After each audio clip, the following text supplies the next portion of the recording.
I get it, you're scrolling through endless listings of floor burnishers, each one promising a showroom shine finish.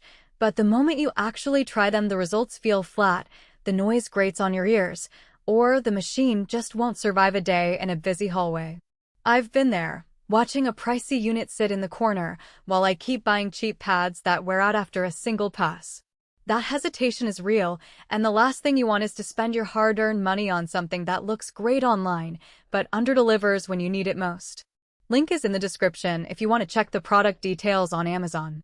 The Clarke Ultra Speed Pro 1500 tries to bridge that gap between nice-to-have and must-have for anyone who actually needs a floor burnisher that can keep up with a high-traffic environment without turning the space into a construction site. Before I dove into the hands-on time, I read a handful of forums where custodial managers complained about machines that either vibrated so hard you needed a separate stand or screamed louder than a subway train. Those are the two pain points I'm watching for: vibration and noise, plus the all-important durability when you're moving a heavy metal frame around a building every day. First off, the noise level.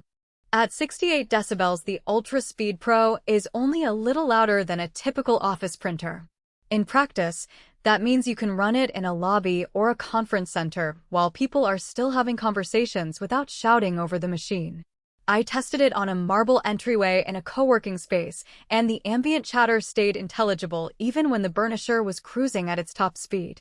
For a commercial setting, that's a big win because you can keep the space open to visitors while you're polishing the floor. The next thing people obsess over is the pad driver. The Clarke's driver is designed to give a consistent shine across a variety of surfaces, from glossy tiles to low-sheen concrete.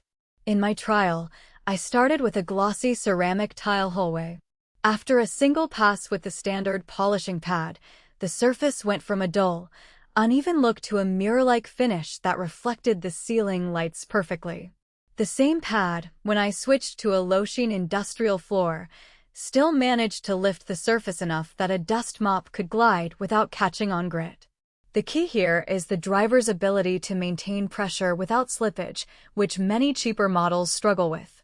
That consistency translates to less time swapping pads and less waste of polishing compounds. Ruggedness is another claim that often feels like marketing fluff, but the Ultra Speed Pro actually backs it up with an all-metal frame and a 3-year frame warranty. I took the unit into a gym where the floor sees a lot of dropped weights and heavy foot traffic. After a full day of use, the machine showed no signs of flex or loosening bolts, and the metal housing stayed cool to the touch despite the constant motor load. The warranty itself is a confidence signal. If a frame were to bend or crack under normal use, you'd be covered, which is a rarity in the floor care market. Now let's talk about who will truly benefit from this machine. If you're a facilities manager for a medium to large building, think office towers, hotels, or university campuses, you'll appreciate the combination of low noise, solid grip, and the durability that means you won't be ordering a replacement frame every year. The fingertip controls are intuitive. You have a speed selector, an emergency stop, and a safety lock that prevents accidental startups when you're changing pads. That safety net is essential for anyone who has to train staff quickly. You don't want a rookie accidentally launching the brush into a wall because the start button is too easy to hit. On the flip side, if you're a homeowner who just wants to polish a single hardwood floor once a year, this might be overkill. The unit's weight, thanks to the all-metal construction, makes it a bit of a chore to haul up a stairwell, and the price point reflects its commercial intent. For occasional use, a lighter, electric-only model would likely do the job without the added heft and cost.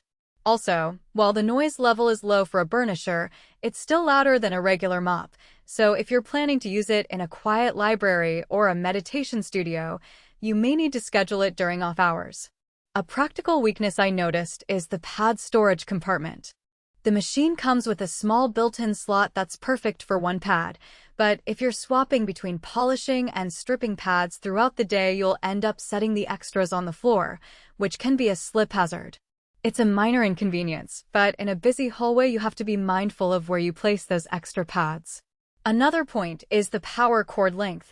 At roughly 6 feet, it's adequate for most rooms, but can become restrictive if you're trying to reach the far end of a large hall without unplugging and moving.